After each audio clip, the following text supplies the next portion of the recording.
Mesdames et messieurs, jamais je n'aurais imaginé célébrer avec vous, monsieur le préfet, la journée nationale des sapeurs-pompiers de cette manière.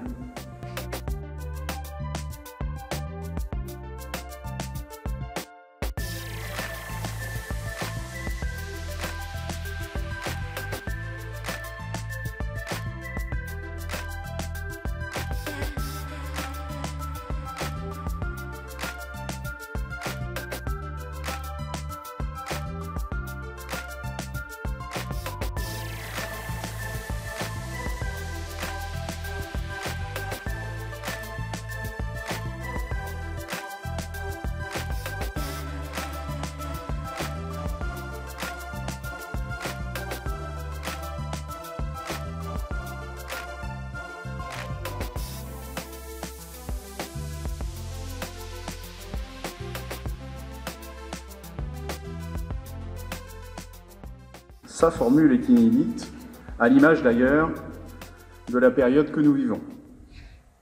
Malgré tout, je suis très heureux que l'on puisse se retrouver, même en nombre restreint, pour honorer les sapeurs-pompiers.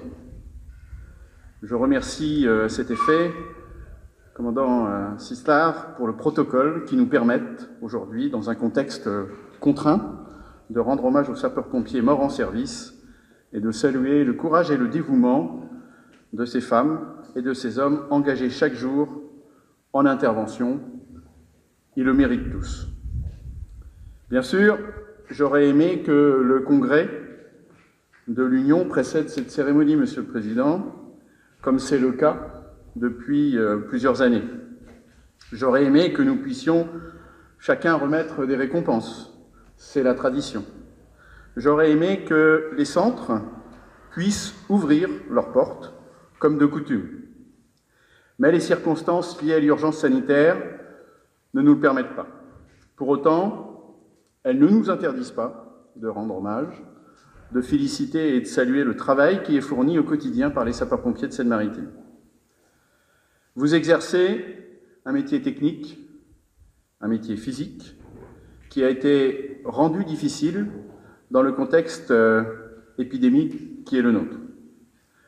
Le déconfinement a débuté pour beaucoup de Français, mais la situation n'est pas encore stabilisée et les mesures de prévention instaurées dès le début de la crise sont toujours en vigueur. La lutte n'est pas terminée. J'ai d'ailleurs une pensée pour toutes celles et tous ceux que la maladie a frappés d'une manière ou d'une autre. Je voudrais renouveler ici même mes remerciements pour l'adaptabilité dont chacun a su faire preuve, afin que la santé et la sécurité de tous nos concitoyens soient préservées.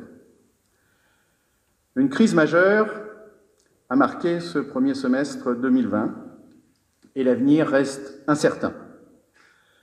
Même si le département n'a pas été autant touché que d'autres, on ne peut pas minimiser les difficultés et les contraintes qui se sont imposées au quotidien, en centre comme en intervention.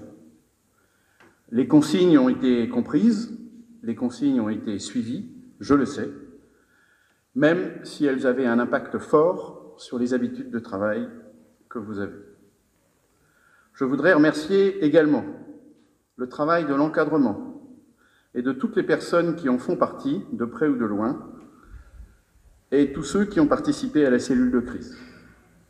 L'anticipation et la réactivité dont vous avez fait preuve attestent de votre professionnalisme. L'urgence est votre métier et vous l'avez démontré encore une fois de plus.